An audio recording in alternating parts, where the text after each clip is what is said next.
तो नमस्कार दोस्तों, मैं अर्जुन गोस्वामी एक बार फिर से ओनो स्टडी चैनल पर आपका हार्दिक स्वागत करता हूं। तो दोस्तों, जैसा कि हमने कल पढ़ा था, भारतीय संविधान शुरू किया था और भारतीय संविधान के तहत हमने देखा था कि भारतीय संविधान क्या है। इसके साथ ही साथ हमने ये भी देखा कि एग्जाम पॉइंट ऑफ व्यू से और एक जागरूक नागरिक होने के नाते भी इसका क्या महत्व है। इसके साथ ही साथ हमने इसकी लगभग महत्वपूर्ण विशेषताओं के बारे में भी चर्चा की थी।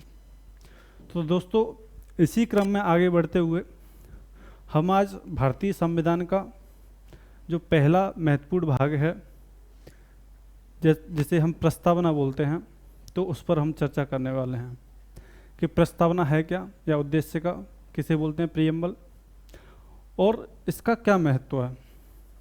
इसके साथ ही साथ हम देखेंगे कि भारतीय संविधान में उद्देश्य का जो इतिहास है वो क्या रहा है, और इसके साथ ही साथ हम चर्चा करेंगे कि भारतीय संविधान में जो उद्देश्य का है वो भारतीय संविधान का भाग है या नहीं है, और भारतीय संविधान की उद्देशिका को लागू किया जा सकता है या इन्फोर्सेबल है या नहीं है।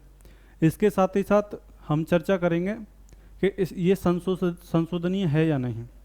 तो दोस्तों, बारी बारी से क्रम से हम सभी टॉपिक पर बारीकियों से चर्चा करते हुए हम इस टॉपिक को ख़त्म करेंगे, और इसके साथ ही साथ फिर उसके बाद हम जब ख़त्म हो जाएगा ये टॉपिक, फिर हम जो प्रीवियस ईयर के जो क्वेश्चन पेपर उठाएंगे, देखेंगे कि क्वेश्चन बन रहे हैं या नहीं बन रहे हैं। और मैं ये गारंटी देता हूँ कि एक भी क्वेश्चन ऐसा नहीं रहेगा जो इस टॉपिक को पढ़ने के बाद आपसे नहीं बन रहा हो। तो दोस्तों, चलिए स्टार्ट करते हैं प्रस्तावना। क्या स्टार्ट करते हैं?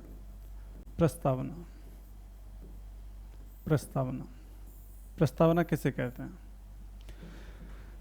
तो प्रस्तावना के बारे में जो भी हम पढ़ने वाले हैं कि प्रस्तावना क्या है, और उसके बाद हम देखेंगे कि इसमें जो महत्वपूर्ण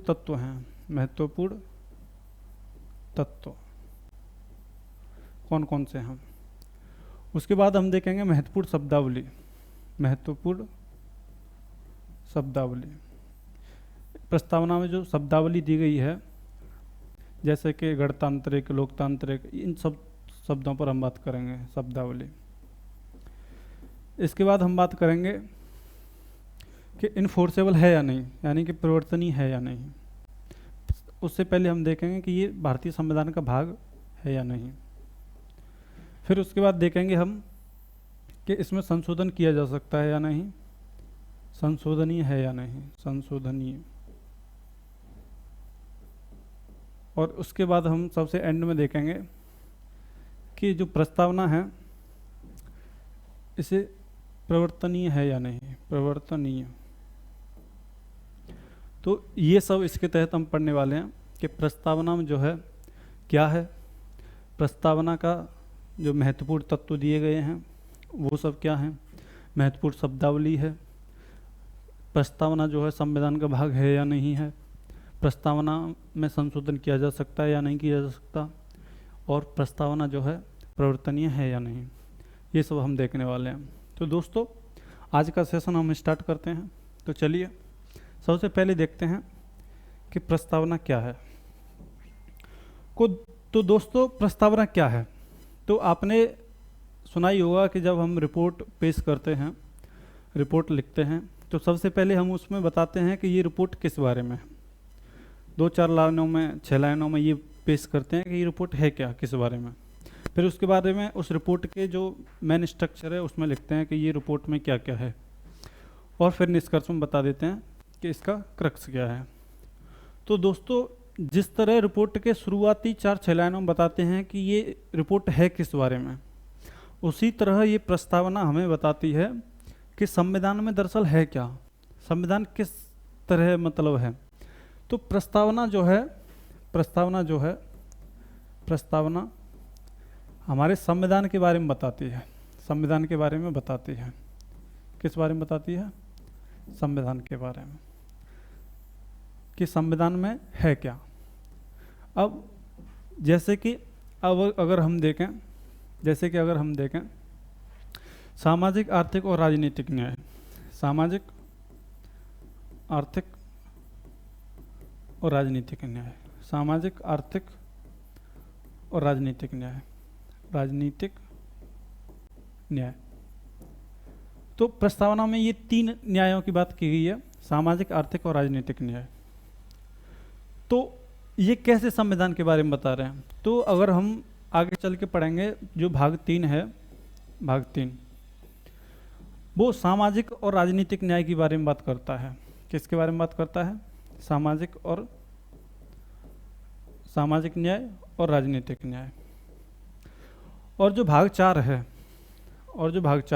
भाग 4 वो जो है सामाजिक और आर्थिक न्याय की बात करता है, सामाजिक और आर्थिक न्याय। तो इस तरह हमने देखा कि जो प्रस्तावना में निहित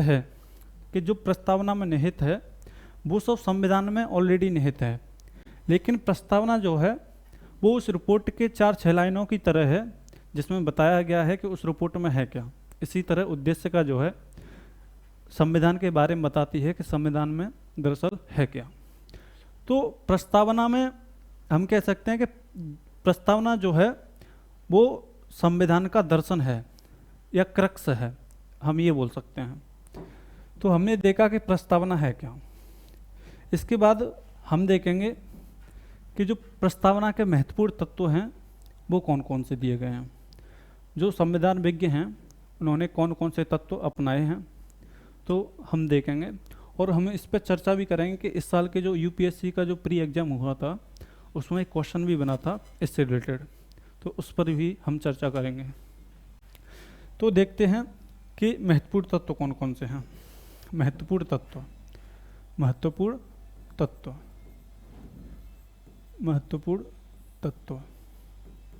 कौन कौन से हैं, इस पर हम डिटेल में चर्चा करने वाले हैं। कौन कौन से हैं? सबसे पहला है कि हम भारत के लोग भारत को एक संपूर्ण प्रभुत्व संपन्न, कौन सा है? संपूर्ण प्रभुत्व संपन्न, संपूर्ण प्रभुत्व संपन्न, संपूर्ण प्रभुत्व संपन्न। हम भारत के लोग भारत को एक संपूर्ण प्रभुत्व संपन्न, समाजवादी,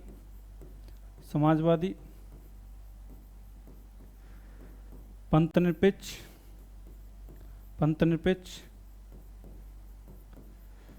लोकतांत्रिक,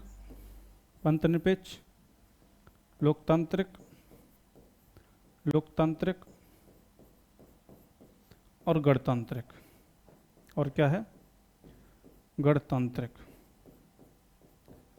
ये क्या है? महत्वपूर्ण तत्व हैं, और इस पर हम बारी बारी से चर्चा करेंगे कि इनका मतलब क्या है। और यहाँ से क्वेश्चन भी उठता है, जैसे आपसे पूछ लेगा कि गणतंत्र का मतलब क्या है, आपसे पूछ लेगा कि किसी देश को लोकतंत्र कहने का आशय क्या है। तो ये सब हम बारी बारी से चर्चा करने वाले हैं। तो हम अगर देखें कि संपूर्ण प्रभुत्व संपन्न, इसे हम संप्रभु भी बोलते हैं। क्या बोलते हैं? संप्रभु। तो संप्रभु देश किसे बोलते हैं? संप्रभु राष्ट्र किसे बोलते हैं? तो संप्रभु होने का मतलब है कि कोई भी देश की सरकार जो है या कोई भी देश बिना किसी बाहरी हस्तक्षेप के आंतरिक और बाहरी मामलों में निर्णय करने की शक्ति रखती हो। यानी कि एक ऐसा देश जो बिना किसी दूसरे देश के हस्तक्षेप के बिना, मतलब स्व निर्णय लेने की क्षमता रखती हो, आंतरिक मामलों में भी और बाहरी मामलों में भी, तो उसे क्या बोलेंगे हम? संप्रभु।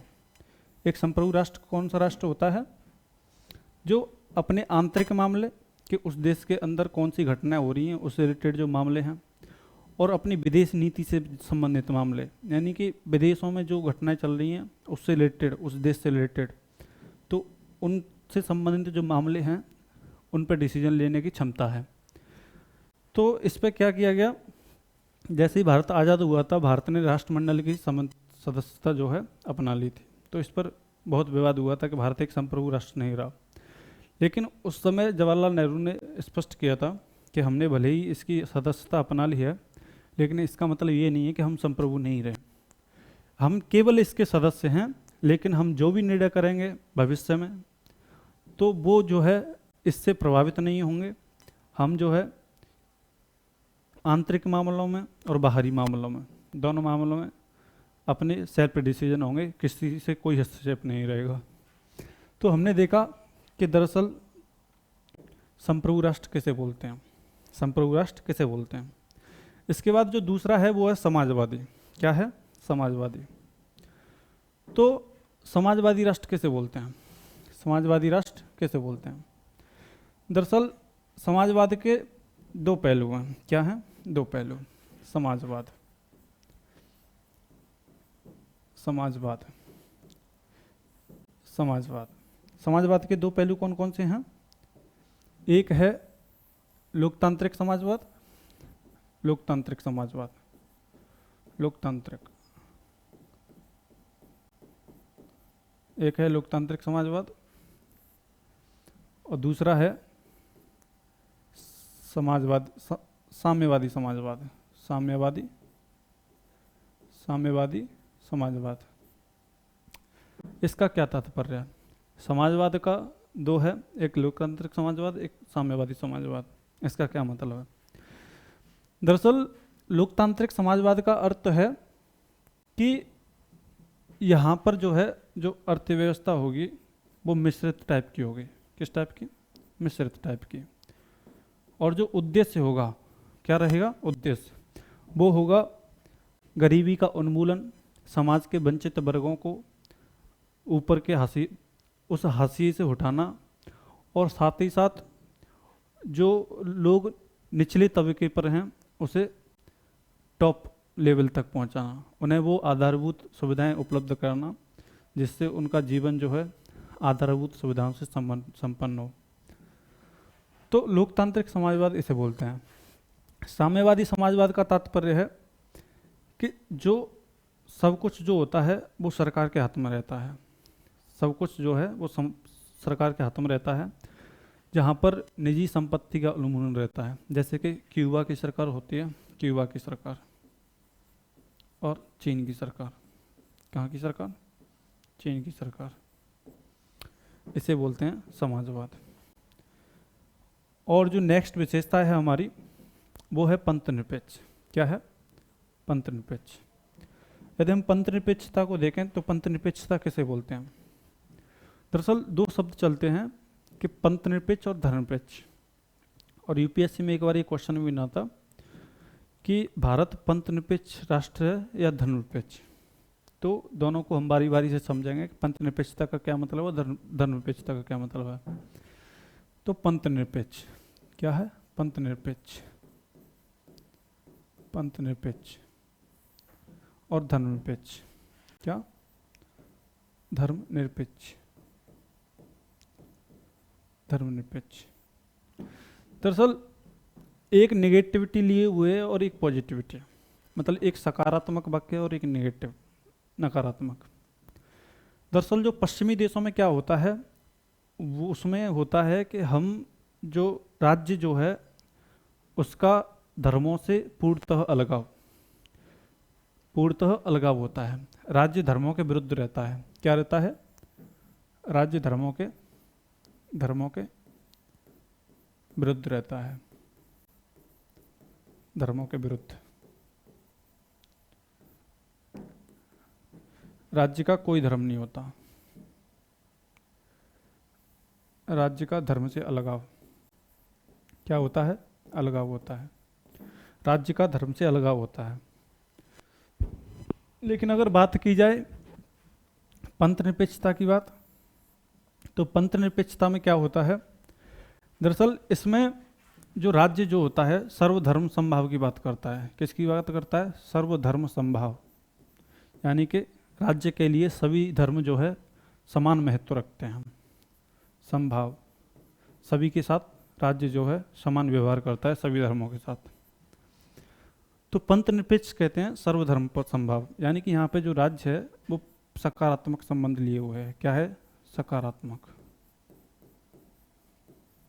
लेकिन यहाँ पे सीधा सा मतलब है राज्य का धर्म से कोई संबंध नहीं है, राज्य का धर्म से कोई संबंध नहीं है, कोई संबंध नहीं है।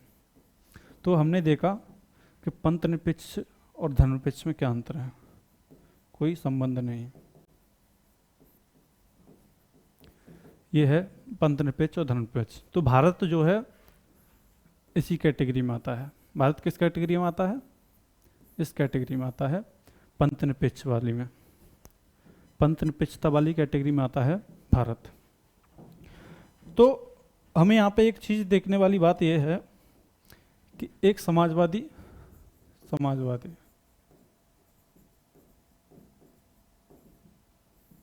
और एक पंथ निरपेक्षता, इन दोनों शब्दों को भारतीय संविधान में कब जोड़ा गया था? 42वें संविधान संशोधन के तहत, 42वें संविधान संशोधन के तहत। अब यहाँ पे गौर करने वाली बात यह है कि इस बार यूपीएससी के प्री में, यूपीएससी प्री 2021 एक क्वेश्चन बना है। वो क्वेश्चन है दरअसल कि भारतीय संविधान 26 जनवरी 1950 को भारतीय संविधान की स्थिति थी, भारतीय संविधान की स्थिति थी। तो पहला क्वेश्चन, उसमें ऑप्शन दे रखे थे, ए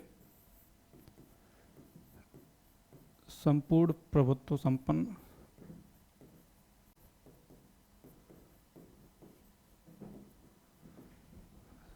समाजवादी,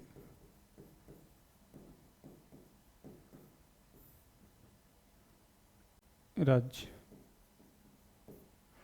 दूसरा था संपूर्ण प्रभुत्व संपन्न, दूसरा था संपूर्ण प्रभुत्व संपन्न,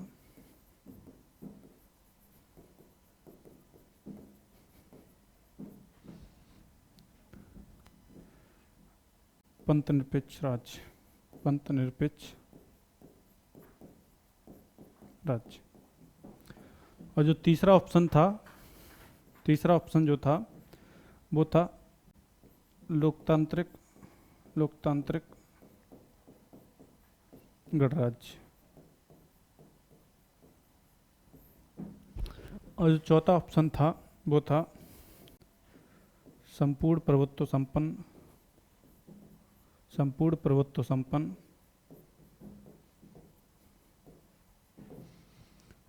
लोकतांत्रिक गणराज्य। अब ये चार ऑप्शन दिए हुए थे और ये क्वेश्चन था 26 जनवरी 1950 को भारतीय संविधान की स्थिति क्या थी। तो हम अगर इस पे बात करें तो हमने आपको बताया कि 42वें संविधान संशोधन अधिनियम 1976 द्वारा क्या जोड़े गए? समाजवादी और पंथ निरपेक्ष राज्य। और इस क्वेश्चन में बात कर रहा है कि 26 जनवरी 1950 को भारतीय संविधान की स्थिति क्या थी। तो जहां पे भी ये दोनों शब्द आ गए, क्योंकि ये दोनों शब्द तो जुड़े हैं 1976 में। कब जुड़े हैं? 1976 में। तो जहां पे भी ये दोनों शब्द आ रहे हैं वो दोनों ऑप्शन एलिमिनेट हो जाएंगे। तो कहाँ कहाँ आ रहे हैं? समाजवादी और पंथ निरपेक्ष, समाजवादी और पंथ निरपेक्ष, ये दोनों हो जाएंगे कट। क्या हो जाएंगे? कट। और जो तीसरा ऑप्शन है उसमें हमने देखा, जब हम पढ़ रहे थे शुरू में सबसे पहले, कि भारतीय संविधान जो है क्या था? संपूर्ण प्रभुत्व संपन्न। ये शुरू में ही था, ये जोड़ा नहीं गया। ये शुरू से ही जब संविधान लागू हुआ था तब भी ये था। तो इस तरह हमने देखा कि भारतीय संविधान जो है क्या है? संपूर्ण प्रभुत्व संपन्न था। क्या था? संपूर्ण प्रभुत्व संपन्न, संपूर्ण प्रभुत्व संपन्न। तो संपूर्ण प्रभुत्व संपन्न था, लेकिन इसमें संपूर्ण प्रभुत्व संपन्न है नहीं, केवल लोकतांत्रिक गणराज्य है। तो ये भी गलत हो गया, ये दोनों भी गलत। अब बचा ये डी ऑप्शन। इसमें क्या है, संपूर्ण प्रभुत्व संपन्न न तो समाजवादी है और न पंथनिरपेक्ष है, लोकतांत्रिक और गणराज्य। ये ऑप्शन हमारा सही था। तो यूपीएससी आपसे कभी ऐसे क्वेश्चन नहीं करेगी कि आपको डायरेक्टली क्वेश्चन बना के दे दे कि कौन से संविधान के तहत संविधान में ये संशोधन हुआ था, ये प्रस्तावना कौन से संविधान संशोधन के तहत और कौन से शब्द जोड़े गए थे। वो हमेशा आपको घुमा के रखेगी। तो इस तरह हमने देखा कि यूपीएससी के प्री में जो एग्जाम पूछा गया था वो उस टाइप का था और बहुत से लोग गलत भी करके आए थे। तो ये संपूर्ण प्रभुत्व संपन्न लोकतांत्रिक गणराज्य इसका आंसर होगा। इसके बाद 1976 में 2 शब्द, हालांकि 3 शब्द जोड़े गए थे, एकता की जगह पर एकता और अखंडता, समाजवादी और पंथनिरपेक्षता। तो ये सब था। इसके बाद अब हमारा जो पढ़ाने का तरीका है उसमें हम आपको साथ ही साथ क्वेश्चन भी कराते रहेंगे, किस एग्जाम में कौन सा क्वेश्चन था। इसके अलावा चलो हम देखते हैं जो नेक्स्ट विशेषता थी क्या थी। हमने देखा संप्रभु राष्ट्र कैसे कहते हैं, समाजवादी राष्ट्र कैसे कहते हैं और पंथनिरपेक्ष राष्ट्र कैसे कहते हैं। उसके बाद देखते हैं हम लोकतांत्रिक राष्ट्र। क्या लोकतांत्रिक राष्ट्र? तो लोकतांत्रिक राष्ट्र का क्या मतलब है? दरअसल लोकतंत्र जो होता है, लोकतंत्र का एक स्पष्ट आशय ये होता है कि जहाँ पे जो सरकार होती है वो जनता द्वारा चुनी जाती है। यानी कि जो जनता का जो शासनकर्ता होता है ना, जनता का जो शासनकर्ता होता है वो जनता के द्वारा ही चुना जाता है। जनता का जो शासनकर्ता यानी कि यानी कि जो शासक होता है, जो किसके ऊपर शासन करता है? जनता के ऊपर। जनता के ऊपर जो शासन करता है, तो ये चुनाव भी इसके किसके द्वारा किया जाता है? इसका जनता के द्वारा। इसे बोलते हैं हम लोकतंत्र। किसे बोलते हैं? लोकतंत्र। इसे कि जो जनता के ऊपर शासन कर रहा होता है वो जनता के द्वारा ही चुना जाता है, इसे बोलते हैं हम लोकतंत्र। जैसे कि भारत में अगर प्रधानमंत्री शासन करता है, प्रधानमंत्री क्या करता है? शासन करता है। तो भारत की जो जनता है वो एमपी चुनती है, मेंबर ऑफ पार्लियामेंट, यानी कि जो संसद के सदस्य होते हैं, लोकसभा के सदस्य होते हैं, उन्हें चुनती है। और फिर जो सदस्य होते हैं वो उसको चुनते हैं कि हमारा प्रधानमंत्री कौन होगा, और उस आधार पर राष्ट्रपति जो है प्रधानमंत्री की नियुक्ति करता है। तो अप्रत्यक्ष रूप से भारतीय जनता द्वारा प्रधानमंत्री की नियुक्ति होती है। तो यहाँ पे हमने देखा कि जनता जो है अपने कि हमारे ऊपर शासन कौन करेगा, जनता द्वारा चुनाव होता है। तो हमने देखा कि लोकतंत्र क्या होता है। इसके साथ ही साथ हम देख लेते हैं तानाशाही शासन या निरंकुश शासन। निरंकुश शासन या जिसे हम बोल देते हैं वंशानुगत शासन। वंशानुगत शासन, वंशानुगत शासन कैसे बोलते हैं? जैसे कि मध्यकालीन भारत में राजा महाराज हुआ करते थे, तो वो इसी का उदाहरण है। वहाँ पे क्या है? राजा के बेटा राजा, उसका बेटा राजा।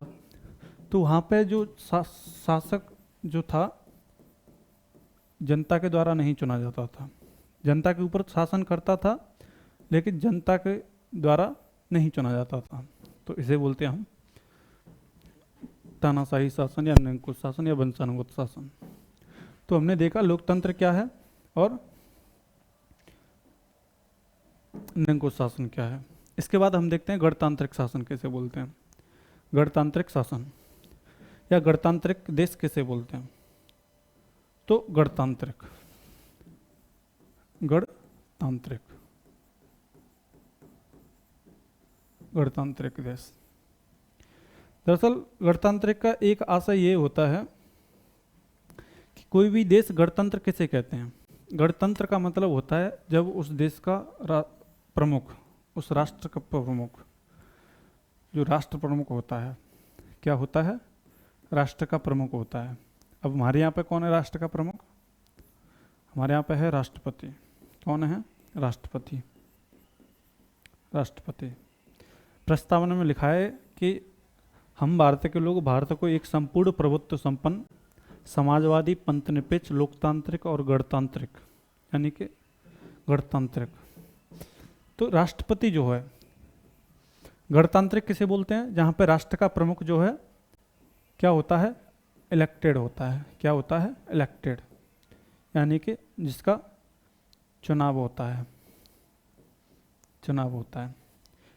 अब यहाँ पे चुनाव जो है वो जनता द्वारा प्रत्यक्ष रूप से भी हो सकता है या अप्रत्यक्ष रूप से भी होता है।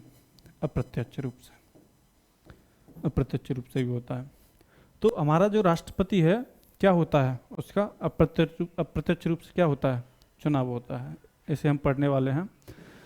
आर्टिकल 52 के तहत, आर्टिकल 52 के तहत क्या दिया गया है, राष्ट्रपति पद का उल्लेख किया गया है, और इसके तहत हम फिर धीरे धीरे राष्ट्रपति को समझेंगे। तो हमने देखा कि गणतांत्रिक का मतलब होता है किसी देश के जो राष्ट्र प्रमुख होता है उसका चुनाव होता हो। क्या होता हो, चुनाव होता हो। तो गणतांत्रिक दरअसल हमने देखा, तो एक हम चीज़ यहाँ पे ये भी देखें, एक है लोकतंत्र के दो पद। लोकतंत्र दो तरीके से हो सकता है। एक होता है लोकतांत्रिक गणतांत्रिक, लोकतांत्रिक और गणतांत्रिक। लोकतांत्रिक गणतंत्र एक हो गया ये, और एक हो गया राजशाही लोकतंत्र।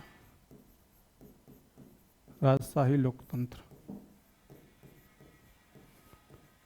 अब इस दोनों का क्या मतलब है, तो इन दोनों का ये मतलब है कि यहाँ पे उस देश में जो सरकार है वो जनता द्वारा चुनी जाती है, और जो उस देश का प्रमुख है, राष्ट्र प्रमुख है, वो भी, उसका भी चुनाव होता है। यानी यहाँ पे भी चुनाव और यहाँ पे भी चुनाव। ये डिपेंड करता है कि प्रत्यक्ष रूप से हो रहा है या अप्रत्यक्ष रूप से। लेकिन इसमें क्या है कि लोकतंत्र में जो सरकार चुनी जाती है, राजशाही लोकतंत्र में जो सरकार चुनी जाती है वो, उसका चुनाव होता है। क्या होता है, चुनाव होता है। लेकिन जो राष्ट्र प्रमुख होता है, क्या होता है, राष्ट्र प्रमुख, वो वंशानुगत होता है। क्या होता है, वंशानुगत।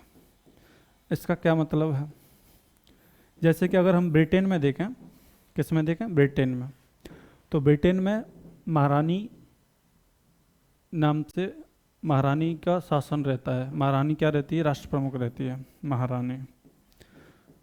और उनमें वंशानुगत शासन चलता है। क्या चलता है, वंशानुगत। और वहाँ पे जो सरकार जो होती है, प्राइम मिनिस्टर, इनका क्या होता है, इलेक्टेड होते हैं। तो हमने देखा राजशाही लोकतंत्र कैसे बोलते हैं और लोकतांत्रिक गणतंत्र कैसे बोलते हैं। लोकतांत्रिक गणतंत्र के उदाहरण अगर हम बात करें, जैसे कि यूएसए, हमें भारत, और यदि हम इसमें बात करें तो ये हो गया ब्रिटेन। क्या हो गया, ब्रिटेन। ये कुछ एग्जाम्पल है। तो हमने देखा कि 5 तत्व थे मूल रूप से। कौन कौन से थे, कि हम भारत के लोग भारत को एक संपूर्ण प्रभुत्व संपन्न हम भारत के लोग भारत को एक संपूर्ण प्रभुत्व संपन्न समाजवादी पंथनिरपेक्ष लोकतांत्रिक गणतांत्रिक देश बनाने के लिए तथा उन सब में। अब हम क्या देखेंगे कि भारत में क्या है, कुछ महत्वपूर्ण शब्दावलियाँ दी गई हैं प्रस्तावना में। क्या दी गई हैं, प्रस्तावना में कुछ महत्वपूर्ण शब्दावलियाँ दी गई हैं। तो इन शब्दावलियों पर हम क्या करेंगे, बात करेंगे। अब वो शब्दावलियाँ कौन कौन सी हैं, आज मैं आपको फ्रेम बना देता हूँ। क्या कर देता हूँ, फ्रेम बना देता हूँ, वो शब्दावलियाँ कौन कौन सी हैं। महत्वपूर्ण शब्दावलियाँ, महत्वपूर्ण शब्दावलियाँ क्या क्या है, जैसे अगर बात की जाए, सबसे पहले बात की जाए, 3 तरह के न्यायों की बात की गई है। कितने तरह की बात, न्याय की बात की गई है, 3 तरह के। कौन कौन से न्याय हैं वो, कौन कौन से न्याय हैं वो, सामाजिक, सामाजिक, आर्थिक और राजनीतिक, सामाजिक, आर्थिक और राजनीतिक न्याय की बात की गई है। क्या है ये न्याय? कहाँ से लिए गए हैं? रूस से। कहाँ से लिए गए हैं? रूस से। तो सबसे पहले हम देखेंगे कि सामाजिक, आर्थिक और राजनीतिक न्याय की बात की गई है और ये हमारे रूस से लिए गए हैं। अब हम देखें सामाजिक न्याय और आर्थिक न्याय और राजनीतिक न्याय से क्या तात्पर्य है। दरअसल सामाजिक न्याय कहते हैं जहाँ पर भेदभाव की समाप्ति हो, नागरिकों के साथ, व्यक्तियों के साथ भेदभाव की समाप्ति हो, उसे बोलते हैं हम सामाजिक न्याय। कोई भी व्यक्ति अपने साथ भेदभाव महसूस न करे, उसे बोलते हैं एक सामाजिक न्याय। आर्थिक न्याय सभी व्यक्तियों को लोक नियोजन में अवसर की समता जैसे दी गई है आर्टिकल 16 के तहत। कोई भी व्यक्ति आर्थिक रूप से वंचित महसूस न हो, सभी व्यक्तियों को एक समान स्तर दिया जाए, तो इसे बोलते हैं हम आर्थिक न्याय। और राजनीतिक न्याय सभी व्यक्तियों को लिंग के आधार पर, जाति के आधार पर, धर्म के आधार पर, संपदा के आधार पर, यानी कि गरीब हो अमीर हो, इन सब के परे व्यक्तियों को सभी को क्या दिया गया है? वोट डालने का अधिकार दिया गया है। और कोई भी व्यक्ति चुनाव लड़ सकता है, कोई भी व्यक्ति मत डाल सकता है। तो ये क्या है? राजनीतिक न्याय। यदि हम बात करें कौन से आर्टिकल में किसकी बात की गई है, जैसे कि 2-4 उदाहरण देखें इसके हम। आर्टिकल 14, आर्टिकल 15, ये कुछ उदाहरण हैं। यदि आर्थिक न्याय की बात करें हम, आर्टिकल 16 और आर्टिकल 19 में भी कुछ है। और राजनीतिक न्याय की अगर हम बात करें, आर्टिकल 325 और आर्टिकल 326। तो ये सब सामाजिक न्याय, आर्थिक न्याय और राजनीतिक न्याय की बात करते हैं।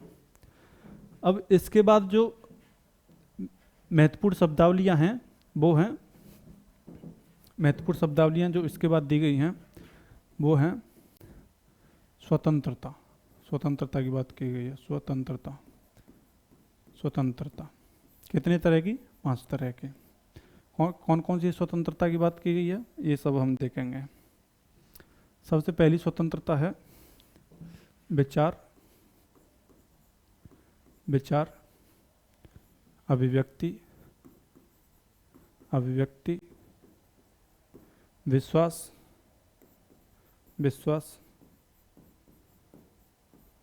धर्म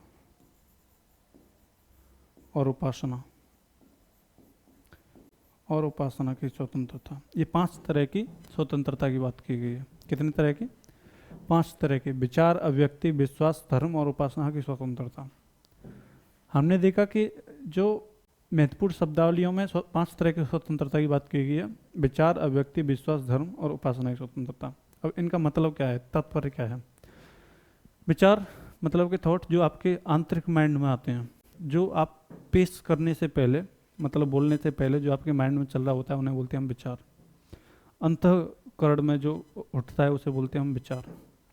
अभिव्यक्ति, जो विचार चल रहे होते हैं उन्हें हम पेश करते हैं, अभिव्यक्त करते हैं अपने माध्यम से, उसे बोलते हैं, मतलब जो बाह्य रूप से होते हैं, बाह्य विचार, उन्हें बोलते हैं हम अभिव्यक्ति। विश्वास आप समझते हैं, धर्म समझते हैं, जिसमें किसी आराध्य को मानकर पूजा की जाती है, उसे बोलते हैं, जिसकी अपनी एक अलग विशेषताएं होती हैं। जैसे कि हिंदू धर्म की कुछ अलग विशेषताएं हैं, इस्लाम धर्म की कुछ अलग विशेषताएं हैं। हिंदू धर्म में बहुत सारे देवी देवता हैं, इस्लाम में मूर्ति पूजा नहीं की जाती, अपनी अपनी अलग अलग कैटेगरी होती हैं। और उपासना मतलब कि उस आराध्य के लिए जो की जाने वाली पूजा पद्धति है उसे बोलते हैं हम उपासना। तो विचार, अभिव्यक्ति, विश्वास, धर्म और उपासना की स्वतंत्रता, ये सब क्या है? महत्वपूर्ण शब्दावलियां दी गई हैं। अब कौन कौन से आर्टिकल में क्या क्या है? आर्टिकल 19 में धर्म की स्वतंत्रता की अगर हम बात करें, 14, 15, 25 से लेकर 28, 29 और 30, ये कुछ एग्जाम्पल हैं। तो हमने देखा कि महत्वपूर्ण शब्दावलियों में 3 तरह के न्याय और 5 तरह की स्वतंत्रता की बात की गई है। इसके बाद 2 तरह की समता की बात की गई है। 2 तरह की समता की बात की गई है।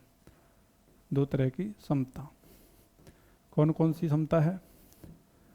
प्रतिष्ठा, प्रतिष्ठा और अवसर, अवसर की समता। इसका क्या मतलब है? सभी व्यक्तियों को एक समान अवसर उपलब्ध कराए जाएंगे, किसी भी व्यक्ति के साथ किसी भी आधार पर भेदभाव नहीं किया जाएगा। जैसे कि आर्टिकल 14, आर्टिकल 15 जो है, आर्टिकल 16 जो है, स्पष्ट रूप से कहते हैं कि लिंग, जन्म स्थान, वंश, ये सब आधार जो हैं, इनके आधार पर भेदभाव नहीं किया जाएगा। और प्रतिष्ठा का मतलब है यहाँ पे स्थिति। क्या है?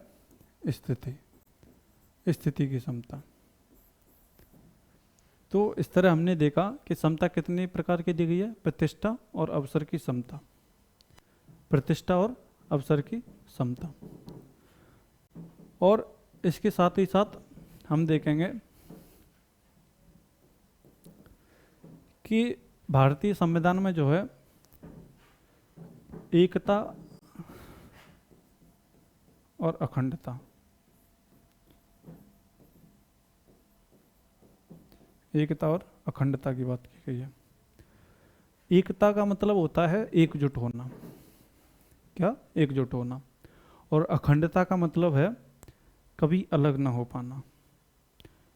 मतलब हम भारत के लोग एक हैं और कोई भी राज्य जो है भारत से अलग नहीं हो सकता। क्या है? हम भारत के लोग सभी क्या हैं? एक हैं और कोई भी राज्य भारत से अलग नहीं हो सकता। एकता और अखंडता यानी कि आप अलग नहीं हो सकते। और फिर एक नेक्स्ट शब्द है, वो है बंधुत्व। क्या है? बंधुत्व, बंधुत्व। इसका क्या मतलब है? बंधुत्व का मतलब है भाईचारे की भावना। मैं किसी भी राज्य में हूँ, कोई मध्य प्रदेश का है, कोई तमिलनाडु से है, कोई किसी भी राष्ट्र से, कोई किसी भी धर्म से है, तो ये जो बंधुत्व है वो एकता को अपनाए जाने की एक कड़ी है कि हम सब भाई भाई मतलब बंधुत्व को हम भाईचारा बोल सकते हैं कि आप किसी भी धर्म से हो, किसी भी राज्य से हो, किसी भी लिंग से हो, सभी एक हैं और सभी भाईचारे की भावना में रहते हैं। तो ये है बंधुत्व। तो आज दोस्तों हमने जो है प्रस्तावना के तहत क्या क्या कंप्लीट किया? आज हमने कंप्लीट किया कि प्रस्तावना क्या है, उसके महत्वपूर्ण तत्वों पर बात की। कौन कौन से महत्वपूर्ण तत्व हैं? 5 तत्व थे, उनको बताया हमने। संपूर्ण प्रभुत्व संपन्न, समाजवादी, धननिरपेक्ष, लोकतांत्रिक गणराज्य, ये भी बताया। 2 शब्द जो है वो 42वें संविधान संशोधन के तहत जोड़े गए थे 1976 में। फिर हमने ये भी बात की, इस बार के यूपीएससी में क्वेश्चन जो आया था उस पर डिस्कस किया। और फिर हमने बात की कुछ महत्वपूर्ण शब्दावलियों पर। क्या बात की? महत्वपूर्ण शब्दावलियों पर कि भारतीय संविधान की जो प्रस्तावना है उसमें कुछ शब्दावलियाँ दी गई हैं, उनका तात्पर्य क्या है, उनका मतलब क्या निकलता है। तो हमने महत्वपूर्ण शब्दावलियों पर बात की। अब हम कल जो है देखेंगे कि भारतीय संविधान का भाग है या नहीं, भारतीय प्रस्तावना जो है वो भारतीय संविधान का भाग है या नहीं। फिर हम बात करेंगे कि भारतीय जो प्रस्तावना है उसमें संशोधन किया जा सकता है या नहीं। और फिर नेक्स्ट हम देखेंगे कि भारतीय प्रस्तावना जो है वो परिवर्तनीय है या नहीं। तो दोस्तों आज का लेक्चर जो है आज हम यहीं कंप्लीट करते हैं। और दोस्तों नमस्कार, धन्यवाद। और एक बात और, जो भी नए दोस्त आज इससे जुड़ रहे हों और जिन्होंने अभी तक चैनल को सब्सक्राइब नहीं किया हो तो वो चैनल को सब्सक्राइब करें, वीडियो लाइक करें और साथ ही साथ शेयर करें। धन्यवाद।